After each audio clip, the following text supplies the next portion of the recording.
आजच्या सर्व प्रेक्षकांना माझा राजकुमार तांगडेचा सप्रेम नमस्कार. जय भीम, जय संविधान, जय भारत, जय शिवराय.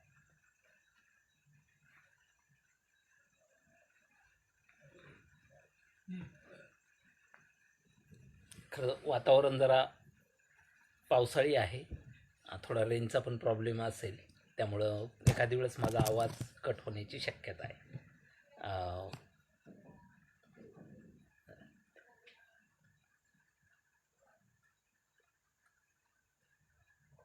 हां महेशजी, जय जिजाऊ, जय शिवराय. गेले 6 महिने सगळं वातावरण कोरोनामय आणि आत्ता ग्रामीण भागात आमच्याकडंही त्याचं प्रमाण बऱ्यापैकी वाढत चाललेलं आहे. पण मनावरचं दडपण थोडंसं कमी झालं आहे, कारण महेशजी लाल सलाम. मनावरचं दडपण याकरता कमी झालं आहे की म्हणजे आपण वरातीच्या अगोदरच भरपूर नाचलो आणि आता थोडं थकल्यासारखं झालं आणि त्यामुळं मग वरात सुरू असताना नाचणं बंद झालं. म्हणजे कोरोनाचा प्रसार जसा वाढला तसं आता आपल्याकडून पाळणं पण कमी झालेलं आहे. तर असो, आपण सगळे धीरानं या परिस्थितीला सामोरं जाणार आहोतच आणि आपल्या सगळ्यांना त्याच्यातून उत्तम आरोग्य लाभणार आहे. आपली आपली कामं पण चालू राहणारच आहे. आजच्या माध्यमातून मी आज तुमच्याशी गप्पा मारायला बोलायला इथं आलेलो आहे. खरं तर शिवाजी अंडरग्राऊंड इन भीमनगर मोहल्ला या नाटकाच्या माध्यमातून आम्हा सगळ्यांनाच तुमच्यापर्यंत पोचण्याची एक खूप चांगली संधी पण मिळाली. शिवाजी महाराज असो किंवा डॉक्टर बाबासाहेब आंबेडकर असो, तर त्यांचे विचारच असे आहेत की जो त्या विचाराला स्पर्श करील त्याच्या आयुष्याचं आणि त्याच्या समाजाचंही सोनं होतं आणि ते सोनं खऱ्या अर्थानं आपल्या जगण्यात उपयोगी येतं. आणि हा जो काही परिस्पर्श आहे तो आपल्यापर्यंत पोहोचवण्याचं काम कॉम्रेड गोविंद पानसरे, कॉम्रेड शरद पाटील आणि अशी असंख्य सामाजिक कार्यकर्ते, समाज प्रबोधनकार करत असतात. त्याचाच भाग म्हणून इतिहासाची बऱ्या पद्धतीनं, चांगल्या पद्धतीनं एक चिकित्सा करून नवा आणि खरा इतिहास जनसामान्यांपर्यंत आणण्याचं काम खूप साऱ्या इतिहासकारांनी केलं. पण कलेच्या क्षेत्रामध्ये मात्र ही थोडीशी उणीव जाणवत होती, कारण शिवाजी महाराजांवरचा जो काही इतिहास होता तो इतिहास कविकल्पनेचा आणि आपल्या बिरादरीला पोषक असा मांडण्याचा प्रयत्न बऱ्याच लोकांनी केला आणि तोच साहित्यातून आणि कलेतून आला. खरं तर नवा इतिहास जो सगळ्यांना सामावून घेऊन जाणारा असा जो शिवाजी महाराजांचा विचार होता तो इतिहास लोकांपर्यंत पोचत नव्हता आणि आम्हाला ते काम करायची संधी मिळाली. आणि ती खास करून ती प्रेरणा जी आहे ती कॉम्रेड गोविंद पानसरे यांचा शिवाजी कोण होता, कॉम्रेड शरद पाटलांचं शिवाजीचे शत्रू मोहम्मदी की ब्राह्मणी, श्रीमंत कोकाटे सर, चंद्रशेखर शिकरे सरांचं प्रति इतिहास, ही पुस्तकं वाचल्यानंतर आम्हाला ते प्रकर्षानं असं जाणवलं की खरा इतिहास या कलेच्या माध्यमातून लोकांपर्यंत पोचायला पाहिजे आणि तो पोचवण्याचा प्रयत्न केला. खरं तर कुठलेही पगार घेऊन, मानधन घेऊन हे काम करणारे त्या मुळापर्यंत पोचू शकत नाहीत. त्याच्यासाठी काहीतरी असं काम करणारे लागतात की जे स्वतःच्या पोटासाठी दुसऱ्याचं पोट भरणारे, म्हणजे दुसऱ्याचं पोट भरता भरता आपलं पोट भरवणारे, म्हणजे अर्थातच शेतकरी. आणि शेतकरी माणसंच ही जोखीम पत्करू शकतात, कारण ही शिवाजी महाराजांचा विचार पोचवणं आणि तोही अशा कालखंडामध्ये, म्हणजे जर शिवाजी महाराजांचं शी रस्व लिहिलं तर इकडचे मारतात, दीर्घ लिहिलं तर इकडचे मारतात. तर अशा पद्धतीचं वातावरण असताना, असा कालखंड असताना शिवाजी महाराजांबद्दल काहीतरी लिहिणं आणि किंवा खरं काहीतरी सांगणं हे तर खऱ्या अर्थानं धाडसाचं होतं आणि हे धाडस फक्त आपल्याकडं शेतकरी करू शकतो. आणि अशीच ही आमची शेतकऱ्याची सगळी जी काही टीम होती, त्या टीमनं छत्रपती शिवाजी महाराजांचा खरा इतिहास नाटकाच्या माध्यमातून लोकांसमोर आणण्याचा छोटासा प्रयत्न केला. खरं तर आम्ही काही इतिहास सांगत बसलो नाही त्याच्यामध्ये. फक्त आम्ही एवढं केलं की खरा इतिहास जाणून घेण्याची प्रेरणा आपल्याला त्याच्यातून मिळेल, अशा पद्धतीचं काम त्याच्यातून आम्ही करण्याचा प्रयत्न केला. अर्थात लोकशाहीर संभाजी भगतांची ही संकल्पना आणि नंदू माधवांसारख्यांचं एका ग्रेट कलाकाराचं दिग्दर्शन आणि बाकीची आमची सगळी शेतकरी मित्रमंडळी यांच्यामुळं तो प्रयत्न यशस्वी झाला. आणि विशेष म्हणजे हे नाटक करताना म्हणजे असं कोणीतरी संहिता लिहिलेली आहे, नंतर कलाकार निवडले आणि मग त्याचे लगेच धो प्रयोग असे व्यावसायिक रंगभूमीवर सुरू झाले, अशातला हा प्रकार नव्हता. खरं तर आमची माझं गाव जे जामसमर्थ आहे तिथली आमची रंगमळाची जी टीम आहे, आमच्या नाट्य संस्थेचं नाव आहे रंगमळा. म्हणजे रंगाची जिथं उधळण होते, जिथं निर्मिती होते, असा तो रंगमळा. आणि या रंगमळाच्या माध्यमातून आम्ही सगळी 18 पगड जातीतली शेतकरी वर्गातली कष्टकरी मजूर अशा कुटुंबातली सगळी मुलं ही एकत्र आली आणि आमचं कर्तव्य आहे की आमच्या राजाचं, म्हणजे इतिहासातला जो पहिला शेतकऱ्याचा राजा आहे त्याचं चरित्र, नुसतं चरित्रच नाही तर त्याचा विचार लोकांपर्यंत पोहोचला पाहिजे. आणि आतापर्यंत शिवाजी महाराजांच्या चरित्रावरची नाटकं आली होती. खरं तर शिवाजी महाराजांच्या विचारावरचं हे पहिलंच नाटक असावं असं आम्ही ठाम आणि विश्वासानं म्हणू शकतो. आणि ते असं हां, मध्येच ब्रेक आल्यासारखं कुठला तरी फोन आला होता. तर हे शिवाजी महाराजांचा विषय आम्ही मांडण्याचं धाडस होण्याचं कारणच आहे की आम्ही स्वतः मुळात शेतकरी आहेत आणि शेतकरी हा कधीही नफा तोट्याचा विचार करून काम करत नाही. तर तो त्याचं प्रामाणिकपणे काम करत असतो आणि छत्रपती शिवाजी महाराज बिनधास्तपणे, निडरपणे मांडायला आम्हाला तशी करिअरची वगैरे काही अशी भीती नव्हती आणि ना तर आम्ही काही करिअर करण्यासाठी आलेलो होतो. तर त्यामुळं आम्ही अगदी बिनधास्तपणे छत्रपती शिवाजी महाराजांचा विषय मांडायला घेतलेला होता. खरं तर आपल्या पूर्वजांचा इतिहास आपण नाही सांगायचा तर कोण सांगणार आहे? ही एक भावना पण मनात होती आणि शिवाजी महाराजांच्या विचारावरचं हे नाटक आम्ही करायला सुरुवात केली. आणि विशेष म्हणजे हे नाटक ज्यावेळेस आम्ही उभा केलं तर त्यावेळेस याच्या तालमी जवळपास 145 दिवस निवासी तालमी आम्ही या नाटकाच्या केल्या. खरं तर काय असतं की नाटकाचा 1 महिना 2 महिन्याच्या तालमी करायच्या असतात. काहीतरी 9 ते 12, 4 ते 6 अशा त्या तालमी असतात. पण आमची ही सगळी जी मंडळी आहे ती जवळपास 1 वर्षभर या नाटकासाठी पूर्ण तन धनाने एकत्र आलेली होती आणि आम्ही 10-10 दिवसाची त्याचे टप्पे करायचो. म्हणजे जर 1 तारखेला जर आम्ही तालमीला आलो तर 10 तारखेला तो लॉट आमचा संपायचा. म्हणजे 10 तारखेपर्यंत येताना, म्हणजे 1 तारखेला येताना तुम्ही तुमची बॅग भरून घेऊन यायची. येताना तुमचा ब्रश आणायचा, पेस्ट आम्ही द्यायचो. येताना मोबाईल सोबत ठेवायचे नाही. पुस्तकं जेवढे असतील तुमच्याजवळ ती पुस्तकं घेऊन तुम्ही सोबत यायचं. आणि आम्ही असं बंदिस्त ठिकाणी 10 दिवसाचं ते एक वर्कशॉप करायचो. आणि असे जवळपास 145 दिवस घरदार सोडून आम्ही त्या तालमी केल्या. खूप सारी पुस्तकं छत्रपती शिवाजी महाराजांच्या संदर्भात वाचायला आम्हाला त्यावेळेस मिळाली. हो, हो, नक्कीच. म्हणजे शिवाजी महाराजांवर ही खालची कमेंट वाचून बोलतो मी. अगदी बरोबर आहे. कारण धैर्याचाच होता. सरासरी कलाकार आपल्याकडं बऱ्यापैकी जे काही पोटार्थी कलाकार असतात, ते कातडी बचाव कार्यक्रम करतात.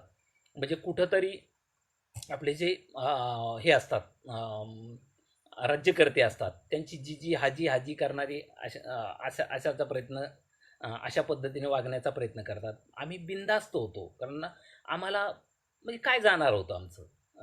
जरी समजा काही विरोध जर झाला, तर आपण म्हणजे जो तूने क्या लाया था जो तूने खो दिया अशा पद्धतीचं होतं. म्हणजे आपलं कोणी नावच नाही तर ते जाण्याचा काही काही संबंध नव्हता आणि आपल्या पूर्वजाचा इतिहास मांडणं ही तर तशी गौरवाची गोष्ट होती. त्यामुळं आम्ही कोणाला घाबरणार नव्हतो. खरे शिवाजी महाराज मांडायला लागलोत म्हणून जर आम्हाला कोणी कॉर्नर केलं असतं किंवा आम्हाला काही कामच मिळवून देणार नाहीत अशी काही भीती नव्हती. कारण कामं म्हणजे आमचे कामं कोणी हिरावून घेऊ शकत नाही. आमचं खरं काम आहे ते शेतीत काम करण्याचं आणि ते जर आम्हाला जर कोणी आमच्यापासून हिरावून घेतलं तर सगळे उपाशी मरतील. कारण त्याच्यामुळं भीती नावाची गोष्ट आमच्या मनामध्ये अजिबातच नव्हती. कारण छत्रपती शिवाजी महाराज सांगायचे म्हटलं तर धाडसाचं काम होतं. कारण आतापर्यंत जे काही खोटे शिवाजी महाराज सांगण्याचा प्रयत्न खोटे म्हणजे विचार अशा अर्थानं. तर खोटा विचार शिवाजी महाराजांचा सांगण्याचा प्रयत्न करून आपल्या आपल्या तुंबड्या लोकांनी भरण्याचा प्रयत्न केला. खरं तर शिवाजी महाराज हे आपल्या सगळ्यांचे कसे होते हे सांगणं खूप गरजेचं होतं.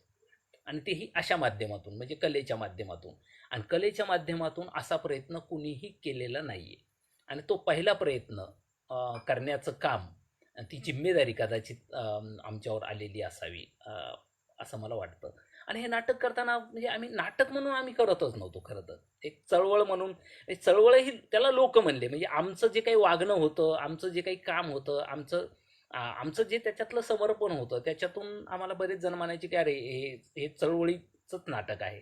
म्हणजे आमच्या वागण्यातून, आमच्या व्यवहारातून ते असं ठरलं की आमच्या विचारातून असं ते ठरलं की हे चळवळीचं नाटक आहे.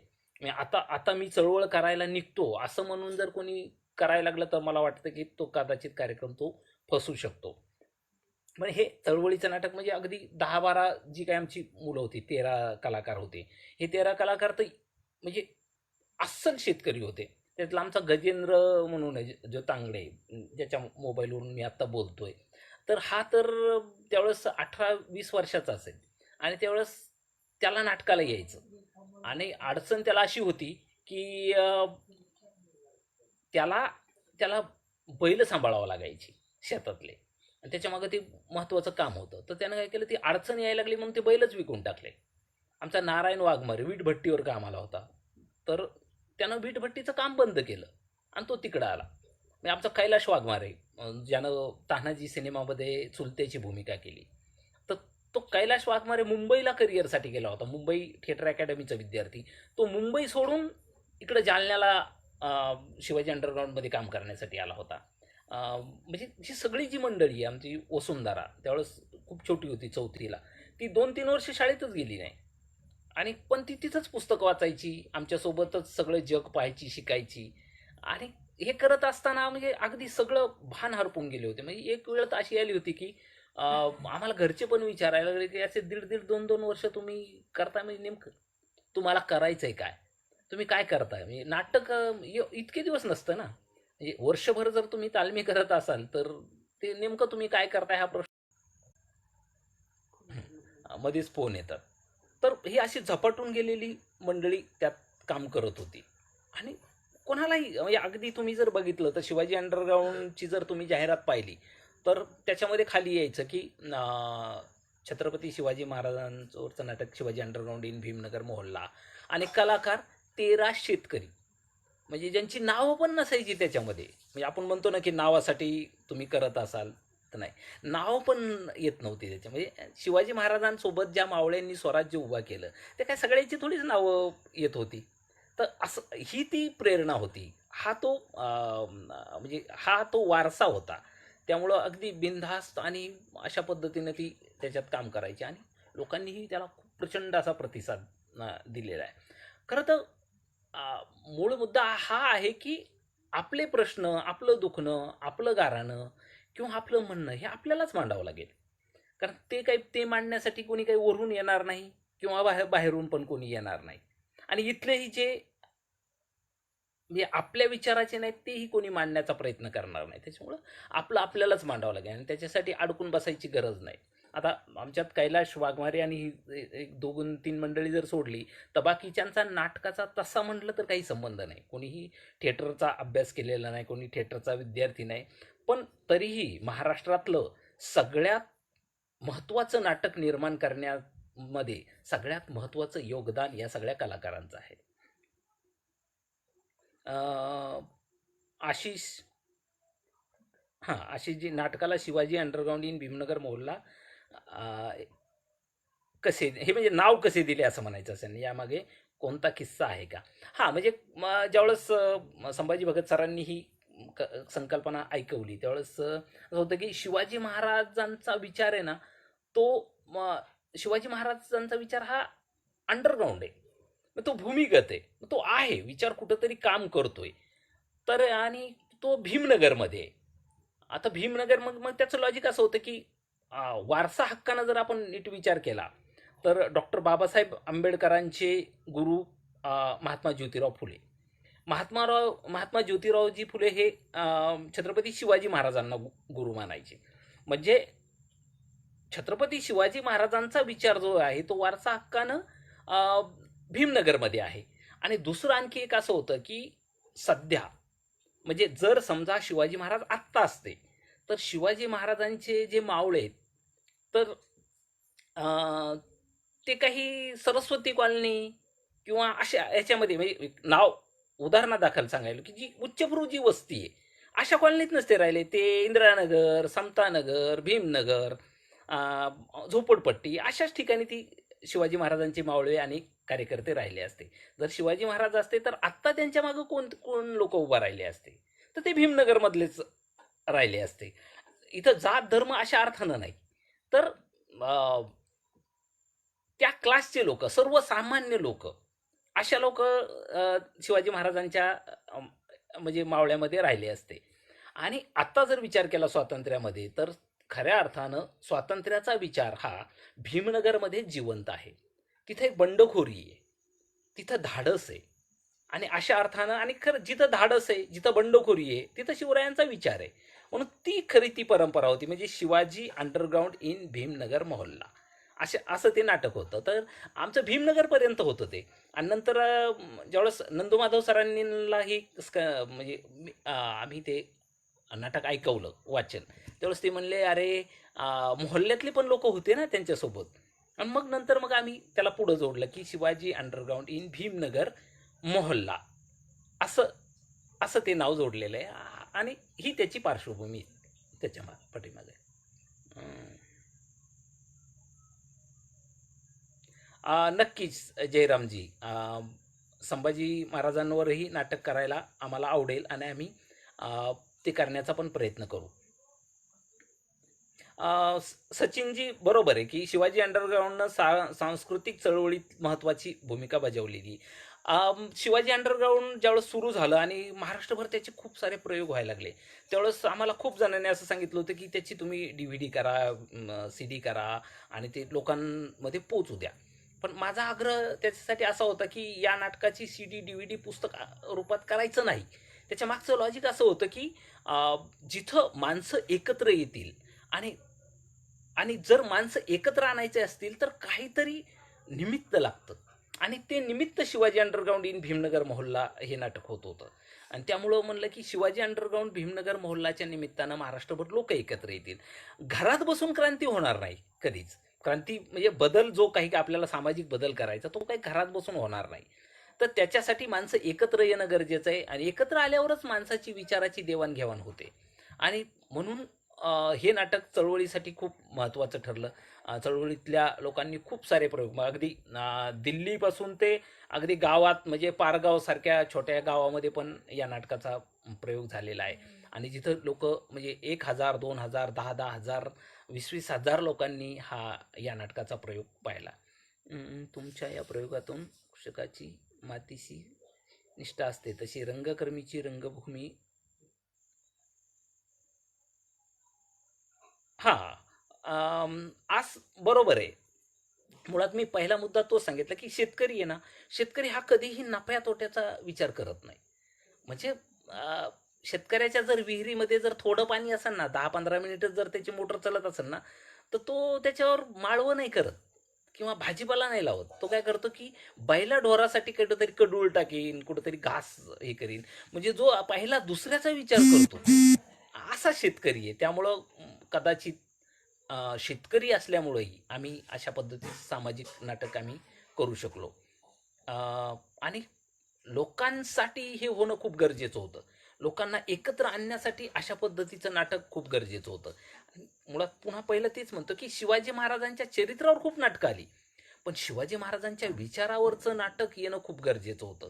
कारण खरे शिवाजी महाराज लोकांपर्यंत पोहोचणं गरजेचं आहे. आणि मला आता निश्चित म्हणजे अभिमानानं सांगावं वाटतं की जवळपास आता बऱ्याच लोकांचा सूर बदललेला आहे. आता खरे शिवाजी महाराजांच्या विचाराची जी मध्ये मध्ये ब्रेक येतो. तर म्हणजे खरे शिवाजी महाराज जे होते ते आता लोकांना पचायला लागलेले आहेत आणि लोक ते स्वीकारायला पण लागलेले आहेत. म्हणजे सगळ्यात महत्त्वाचं गोष्ट म्हणजे राजकारणी लोकच पहिले ते स्वीकारायला लागलेत, ही सगळ्यात महत्त्वाची गोष्ट आणि ती परिवर्तनाच्या दृष्टिकोनातून अतिशय महत्त्वाची आहे.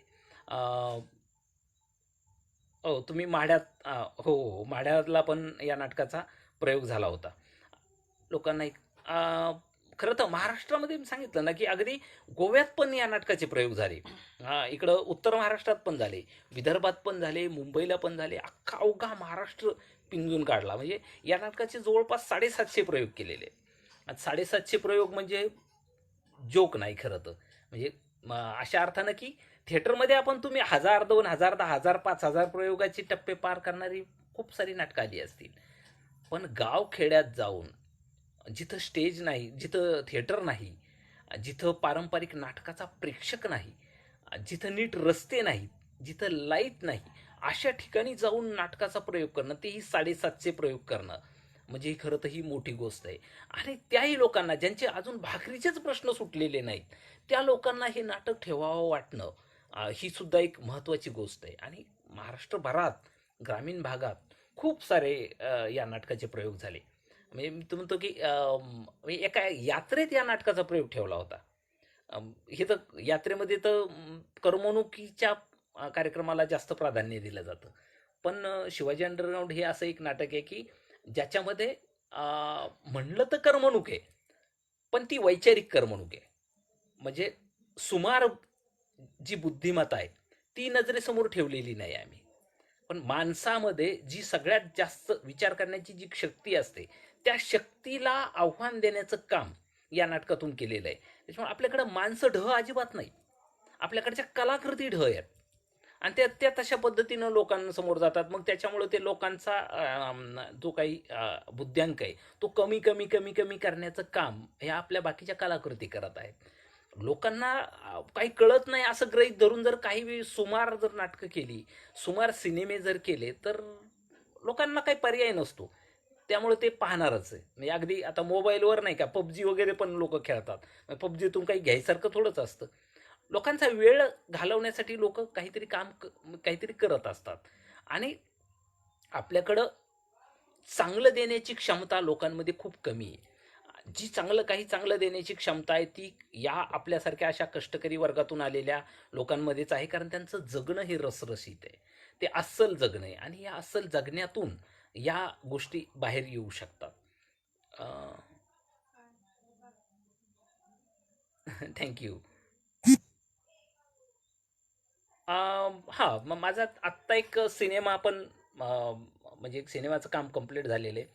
चिवटी नावाचा, जो ऊसतोड मजुरांची समस्या मांडलेला सिनेमा आहे. गेल्या वर्षी मामी फेस्टिवलमध्ये पण त्याची निवड झाली होती. पीपमध्ये पण त्याची निवड झाली होती. खरं तर लॉकडाऊन हे म्हणतात ना, आपल्या शेतकऱ्याच्या मुळावर काही पण येतं. तसं हे लॉकडाऊन पण त्या प्रोजेक्टच्या मुळावर आलं. आम्हाला एप्रिल मेमध्ये तो प्रदर्शित करायचा होता. पण लॉकडाऊनमुळे अगदी सगळीकडंच थांबल्यामुळे तो प्रोजेक्ट आम्ही काही दाखवू शकलो नाही. पण सिनेमा चांगला करण्याचा प्रयत्न केलेला आहे. आणि त्याच्यामध्ये काम करणारी विशेष म्हणजे जी काही सगळी मंडळी ती अशी शेतीमातीतलीच आहे. माझा तो पहिलाच अनुभव. मी त्यापूर्वी सिनेमात म्हणजे सिनेमा कधी दिग्दर्शित पण केलेला नव्हता. अगदी शॉर्ट फिल्म पण केलेली नव्हती. मी छोट्या-मोठ्या सिनेमात कामं केलेली आहेत. पण आपण शेतकरी माणसं आहेत. आपण काहीही करू शकतो. म्हणजे आपण म्हणजे मातीतून मोती अंकुरू शकतो म्हणल्यावर एक सिनेमा करणं म्हणजे फार काही तशी अवघड गोष्ट नाही. आणि जर झपाटून काम केलं तर ते शक्यच आहे. ऊसतोड मजूर आणि एकूण साखरेचं जे काही पॉलिटिक्स आहे त्याच्यावरचं त्याच्यावरचा तो सिनेमा आहे. मी नवीन एक नाटक पण लिहिलेलं आहे. लवकरच ते पण करण्याचा प्रयत्न आम्ही करू. पण मला असं वाटत नाही पुढचे काही दिवस थिएटरला लोकं येतील म्हणून. कारण जे थिएटरला जे लोक आहेत त्यांचे प्रश्न वेगळे आहेत, थिएटरच्या जवळ राहणाऱ्या लोकांचे प्रश्न वेगळे आहेत. आपल्याकडं थिएटरच नाही. आपले प्रश्न म्हणजे आम्ही मांडतो त्या प्रश्नाशी आपले खूप जवळीक आहे, पण आपल्याकडे थिएटर नाही. त्यामुळं अगोदर त्यांचा विचार करूनही ती नाटकं, सिनेमे बाहेर आणावे लागतात खऱ्या अर्थानं. पण काहीतरी करण्याचा प्रयत्न निश्चितच केलेला आहे. काही स्क्रिप्ट पण लिहिलेले आहेत. त्याच्यावर पण सध्या काम सुरू आहे. सध्या हे लॉकडाऊनचे जे 5 महिने आहेत ते खूप चांगल्या पद्धतीनं म्हणजे जगायला मिळाले. इथं खऱ्या अर्थानं माणूस पण कळलं, की माणसाला जगण्यासाठी फार चोचल्याची गरज नाही. अतिशय साध्या पद्धतीनेही तो जगू शकतो. म्हणजे आपण ज्या अवास्तव गरजा वाढवून ठेवलेल्या आहेत, तर त्या गरजा अतिशय कमी पण होऊ शकतात आणि तरीही आपण खूप छान जगू शकतो. याची जाणीव आता ह्या 5 महिन्याच्या लॉकडाऊनमध्ये झाली. म्हणजे 2 शर्टमध्ये 6 महिने सहज जातात. तुम्हाला चप्पल जरी तुटलेली असली किंवा बूट जरी फाटलेला असला, तरी तुम्हालाही माहीत असतं आपल्याला कोणी पाहणारं नाही. त्याच्यामुळं तुम्ही त्याचा काही फारसा विचार करत नाही.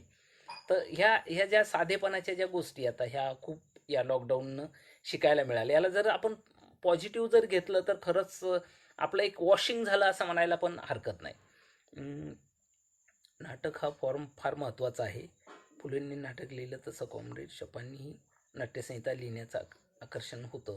दोन्ही सर्वहारा सामाजिक व आर्थिक यांचे महाप्रबोधनात हा स्थान कला व साहित्य. मी कमेंट वाचतो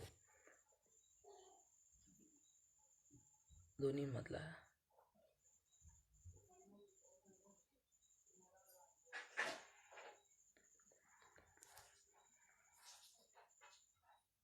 मला तो प्रश्न नीट कळलेला नसल्यामुळं मी त्याच्याहून पुढं जातो. कारण मी शाळेच्या बाबतीत थोडासा जरा अतिच मागास होतो. मला विचारलेल्या प्रश्नापेक्षा मला पडलेले प्रश्न म्हणजे जास्त सतावतात आणि मी तेच सोडवण्याचा जास्तीत जास्त प्रयत्न करतो. सुभाषजी नाही, शिवाजी अंडरग्राऊंड हे नाटक यूट्यूबवर नाही.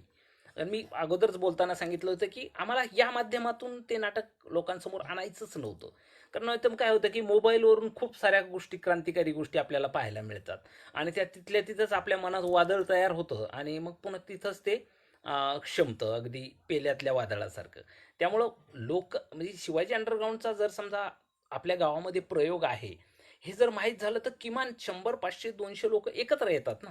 एकत्र आल्यानंतर भेटीगाठी, बोलणं, चर्चा होते. काही मुद्दे जर आपल्याला खटकले तर आपण समोरच्याशी सल्लामसलत करतो किंवा काय जे असेल ते. असं काहीतरी तिथं संघर्ष घुसळण होते.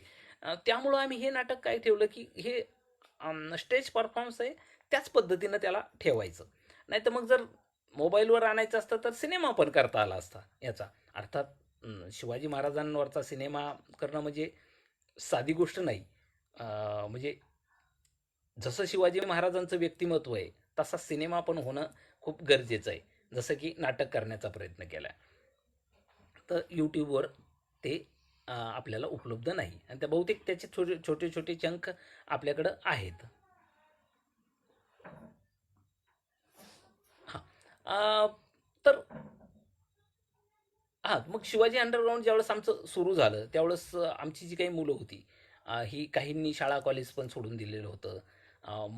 पण फायदा असा झाला, की जग पाहायला सगळ्यांना मिळालं. म्हणजे आमची जी वसुंधरा आहे, तर वसुंधरा शाळेत जात नव्हती. मग एकदा आम्ही लोणावळ्यावरून येत होतो, तर मी तसा मराठवाड्यातला असल्यामुळं आमच्याकडं पावसाची सगळं म्हणजे अनुशेषच आहे, सगळाच आहे. तर ते आम्ही ज्यावेळेस लोणावळ्यातून यायचो आणि आमची ज्यावेळेस नाटकाची गाडी यायची, त्यावेळेस आम्ही तिला ढग दाखवायचो. म्हणजे जे आमच्या मराठवाड्यात वर पाहिल्यावरही पाहायला मिळत नाहीत, ते लोणावळ्यातून येताना आम्हाला ते खाली पाहिल्यावर दिसायचे, खालून अशी ढग जायची. तर तिला खरा ओरिजिनल भूगोल तिला पाहायला मिळाला. तिनं म्हणजे असं हां, हे मध्येच अडचणी खूप येत आहेत. म्हणजे एक तर गावाकडं रेंजचा खूप प्रॉब्लेम आहे. लाईटचा पण सध्या प्रॉब्लेम प्रॉब्लेम आहे.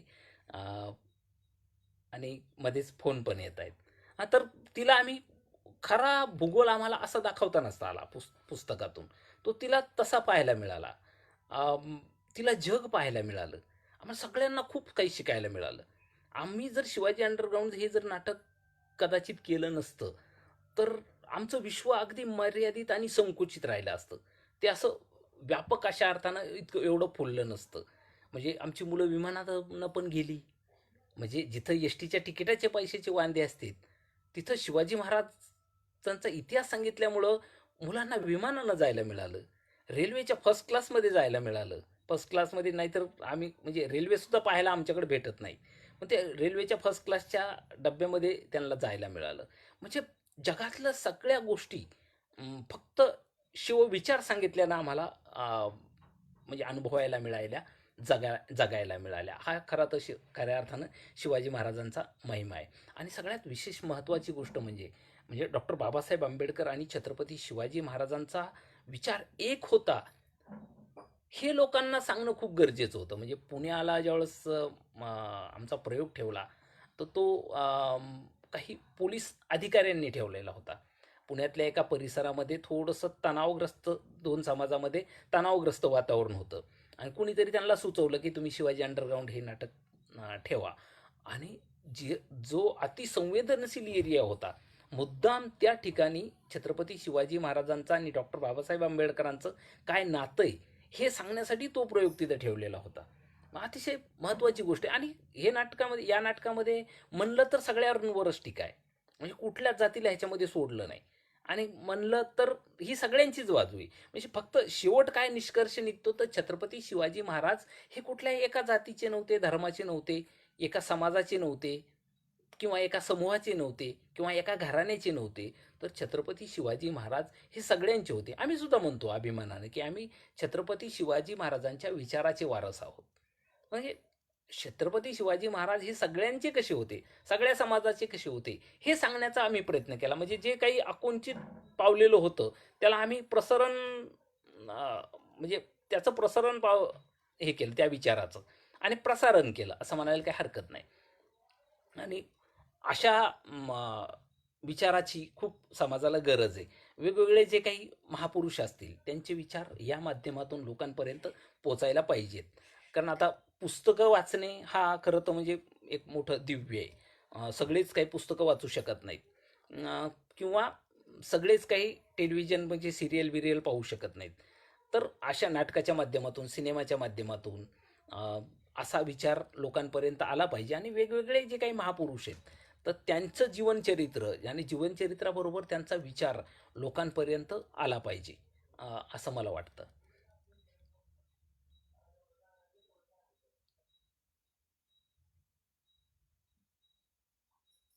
हां, दीपकजी लवकरच कारण आता जर लॉकडाऊन संपलं एकदा, की परत आम्ही या नाटकाचे प्रयोग करणार आहोत. तशी खूप जणांनी आम्हाला हे केलेलं आहे, की संपर्क केलेला आहे, की आमच्याकडं पण ठेवायचं आहे, आमच्याकडं पण ठेवायचं म्हणजे शिवजयंती आणि भीमजयंती आणि इतर कार्यक्रमामध्ये या नाटकाचे खूप सारे प्रयोग नेहमीच होत असतात. गेली 8 वर्ष हे नाटक चालू आहे आणि सातत्यानं हे नाटक चालवण्याचा आम्ही प्रयत्न करतो. अ,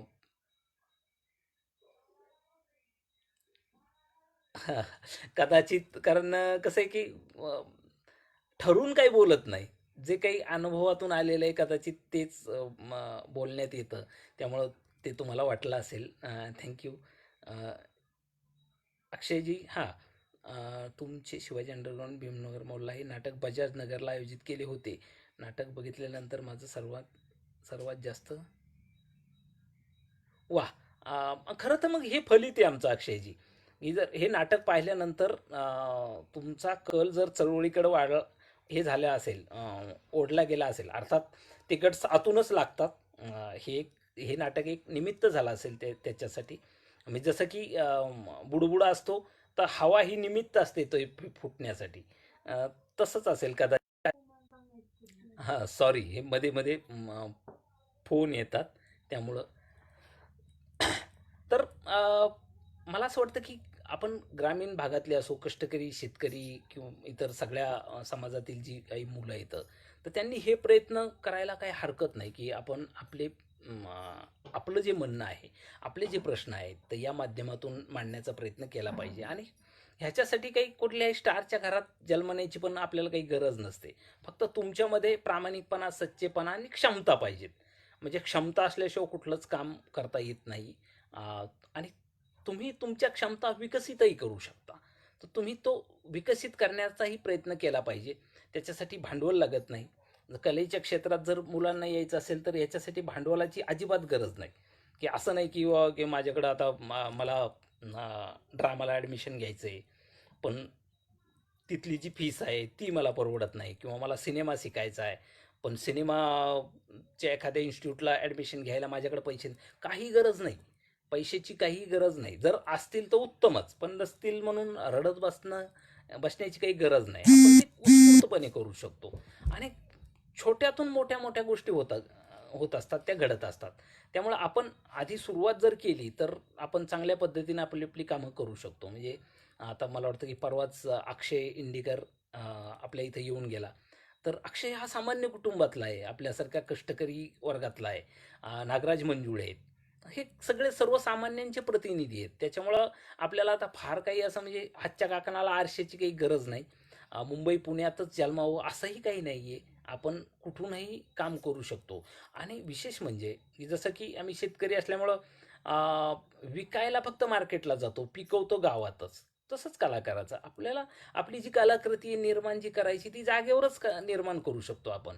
फक्त ती दाखवण्यासाठी, अ, जगापर्यंत पोहोचविण्यासाठी त्या त्या ठिकाणी जायचं असतं. नाहीतर लिहिण्यासाठी न ती बसवण्यासाठी न काही करण्यासाठी ही तिथं जाण्याची अजिबात आपल्याला गरज नाही.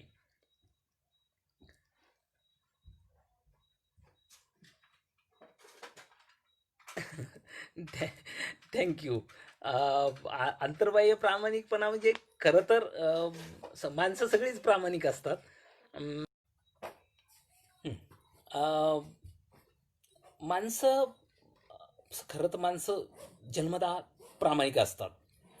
पण आपण काम काय करतो आणि आपला हेतू काय आहे, त्याच्यावर ते ठरत राहतं.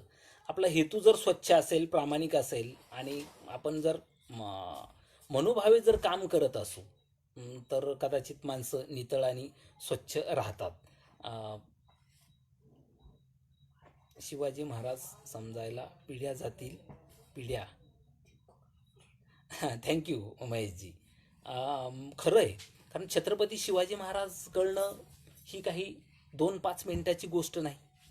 शिवाजी महाराज हे काही 3 अक्षरात म्हणजे शिवाजी इतक्यात सामावणारे नाहीत. तर तर हे म्हणजे शिवाजी महाराज हे अंतराळाच्याही पलीकडचे, म्हणजे खूप मोठी व्याप्ती आहे त्या विचाराची. आपल्याला खूप साऱ्या प्रेरणा आणि ऊर्जा देऊन गेलेत. म्हणजे शिवाजी महाराजानंतर आणि शिवाजी महाराजांच्या अगोदरही म्हणजे करोडो म्हणण्यापेक्षा म्हणजे मोजता येणार नाही एवढे माणसं जन्मलेत. पण आपल्या मनावर ठसा उमटवणारी जी काही मोजकी माणसं आहेत, बोटावर मोजण्याइतकी, त्याच्यामध्ये छत्रपती शिवाजी महाराज आहेत. आणि म्हणून शिवाजी महाराज समजून घेणं हे काही म्हणजे इतकं सहज नक्कीच नाही. हां, तुम्ही जर स्वच्छ मनानं ते समजून घेण्याचा प्रयत्न केला तरच ते तुम्हाला खऱ्या अर्थानं कळतील. तुम्ही जर काही हेतू ठेवून, तुम्ही दूषित भाव ठेवून जर ते समजून घेण्याचा प्रयत्न केला, तर ते तुम्हाला निश्चितच कळणार नाहीत. आणि छत्रपती शिवाजी महाराज हे 350 वर्षापूर्वी येऊन गेले. पण त्यांच्या विचाराचं प्रतिबिंब आजही आपल्या लोकशाहीमध्ये आहे. म्हणजे त्यावेळेस ज्या माणसाला लोकशाहीची मूल्य नीट कळत होती, ज्याच्या प्रशासनामध्ये, ज्याच्या राज्यामध्ये लोकशाहीची बीजं आपल्याला पाहायला मिळतात, असे छत्रपती शिवाजी महाराज होते. जिथं की एक न्याय होता सगळ्यांना. म्हणजे एकाला एक आणि दुसऱ्याला एक असा अजिबात न्याय नव्हता. असे छत्रपती शिवाजी महाराज होते. म्हणजे जे सगळ्यात सोपा प्राणी त्या काळात कष्टकरी आणि शेतकरी होता लुटायला. पण त्या कष्टकऱ्याची ते काळजी घ्यायचे, की शेतकऱ्याच्या भाजीच्या देठालाही धक्का लागता कामा नये, असं म्हणणारे छत्रपती शिवाजी महाराज. आणि मी आज ऐकलं, की कांद्यावर निर्यात बंदी आली. म्हणजे खरं तर शिवाजी महाराजांची मूल्य आपल्याला अजून खूप शिकणं गरजेचं आहे. म्हणजे जर समजा कांदा हा शेतीतला माल आहे आणि त्याच्यावर जर बंदी आली तर काय करायचं? त्याचं खत करायचं का? म्हणजे ज्यावेळेस 50 पैसे किलो 2 महिन्यापूर्वी 50 पैसे किलोनं कांदा विकत होता. आज कुठेतरी भाव यायला लागला तर त्याच्यावर निर्यात बंदी आली. हे जर अजूनही या शासनकर्त्यांना जर कळत नसेल तर शिवाजी महाराज आपल्याला इथून पुढेही आठवत राहणं गरजेची गोष्ट आहे. शिवाजी महाराज कारण डोक्यावर घेऊन नाचायचा विषय नाही. ह्यांच्या डोक्यात जर ते उतरले तर खऱ्या अर्थानं हे सुशासन होईल असं मला वाटतं. आणि म्हणून छत्रपती शिवाजी महाराज आपल्यासाठी अ, पुढे पिढ्यानपिढ्याही आदर्श राहणार आहेत आणि मागेही होते. हां, विनोदजी, सर्वसामान्यांना समजणाऱ्या भाषेत शिवाजी महाराज मांडले. हां, खरं तर सर्वसामान्यांना समजणाऱ्या भाषेत मांडलेले नाहीत. सर्वसामान्यांनी मांडल्यामुळे ते सर्वसामान्यांना कळायला लागलेत असं मला वाटतंय. कारण ते आपल्या भाषेत मांडले ना आणि आपली भाषा ही सर्वसामान्याची भाषा. आणि आपणच सर्वसामान्य असल्यामुळे आपल्यातल्या आपल्यात जरा पटकन कळतं ना. हे छोट्या जर मुलं असतील तर त्यांच्यात त्यांच्यात मैत्री पटकन होते. मोठी माणसं असतील तर मोठ्यात मैत्री पटकन होते. तसं आहे की सर्वसामान्य आम्हीच सर्वसामान्य असल्यामुळे आपण सर्वसामान्य असल्यामुळे आपण आणल्यामुळे ते सर्वसामान्याच्या भाषेत आले असं मला वाटतं. अरबाजी जय जिजाऊ. खरं तर मला एक सगळ्यात महत्त्वाची गोष्ट म्हणजे अशी वाटली की अ, या नाटकाचा म्हणजे अरबाजीमुळे मला ते सहज तो प्रसंग आठवला. या नाटकाचा प्रयोग सोलापूरला झाला होता आणि ईद निमित्त तो प्रयोग ठेवला होता. आणि विशेष म्हणजे तिकीट खिडकीवर आमच्या ज्या मायमावल्या आणि भगिनी होत्या त्या बुरखाधारी होत्या. म्हणजे सगळ्या अगदी बुरख्यामध्ये नाटक पाहायला छत्रपती शिवाजी महाराजांचं. फक्त हे शिवाजी महाराजांच्या बाबतीतच हे घडू शकतं. ते नाटक पाहायला सोलापूरला ईदच्या दिवशी मुस्लिम बांधव प्रचंड प्रमाणात आला होता आणि तो प्रयोग हाऊसफुल होता. आणि खऱ्या अर्थानं आमचं जे काही उद्दिष्ट होतं, आमचा जो काही हेतू होता, तो खऱ्या अर्थानं त्या दिवशी पूर्ण झालेला होता. मी तुम्हाला म्हणजे आमचा हाऊसफुल झालेला प्रयोग नाही सांगत किंवा आम्हाला एखाद्या प्रयोगाची एवढं एवढं मानधन आलं, ही काही गर्वाची गोष्ट नाही. ही अभिमानाची गोष्ट नाही सांगण्याची. आम्हाला अभिमानानं हे सांगावं वाटतं की आपण मानलेले छत्रपती शिवाजी महाराज माझ्या महाराष्ट्रातल्या मुस्लिम माता भगिनी येऊन पाहतात. म्हणजे ह्याच्यापेक्षा अजून दुसरं काय असू शकतं. आणि हाच खरं तर खऱ्या अर्थानं आमचा हेतू होता. म्हणजे या नाटकाचा प्रयोग भीमनगरमध्ये झाला, या नाटकाचा प्रयोग मोहल्ल्यामध्ये झाला, या नाटकाचा प्रयोग ईद निमित्तही होतो, या नाटकाचा प्रयोग दिल्लीलाही होतो, गोव्यातही होतो आणि महाराष्ट्रातल्या गावखेड्यातही होतो. तर हे खऱ्या अर्थानं हे आमच्यासाठी जमेची बाजू होती आणि हे खऱ्या अर्थानं त्या नाटकाचं यश आहे असं मला वाटतं. अम, म्हणजे सुखद अनुभव खूप सारे सुखद अनुभव. खरं तर नाटकच एकदा तिसरी बेल झाली ना आणि नाटक सुरू झालं ना, तर त्याच्या इतका आनंदच पुन्हा दुसरा कुठला नव्हता. म्हणजे मी माझ्या बाबतीत सांगतो, की जर एक वर्षभर तुम्हाला म्हणलं तसं, की आम्ही जे तालमी करायचो सगळे आणि ज्या ह्या तालमी सुरू असताना म्हणजे प्रचंड ते नाटक डोक्यात बसलेलं होतं. खूप वेळा ते लिहिले, त्याचे खर्डे केले, हे झालं, त्याचे प्रयोग मी त्यात काम पण करायचो. आणि नाटक ज्यावेळेस चालू असायचं, त्यावेळेस मी विंगेत उभा असायचो. आणि विंगेत उभा असताना माझे ओठ हालायचे. मी अख्खं नाटक म्हणायचो. म्हणजे आमचा संभाजी तांगडे, कैलाश आणि ही सगळी जी मंडळी आहे ना, ते मला म्हणायचे, "अरे तू तू नाटक बोलतोस माहिती आहे का तुला?" आणि मी ते खूप वेळा ते म्हणजे थांबण्याचा प्रयत्न केला. स्वतःला थांबवण्याचा प्रयत्न केला. पण मला नाही थांबता आलं आणि मी अजूनही जर शिवाजी अंडरग्राऊंड नाटक जर सुरू झालं आणि मी जर विंगेत असलो, तर मी ते माझे ओठ असे ते सारखं नाटक पुटपुटतात. म्हणजे ह्याच्यापेक्षा अजून काय अनुभव असतो म्हणजे ज्याला म्हणतात नाटक जगणे. हे खरं तर भंपकपणा नुसतं आम्ही नाटक जगतो हे ते, पण हे अशा अर्थानं जे काही तुम्हाला अनुभवायला येतो हे खरं नाटक जगणं असं म्हणायला हरकत नाही असं मला वाटतं. च्या नुकतेच मिळालेल्या माहितीनुसार.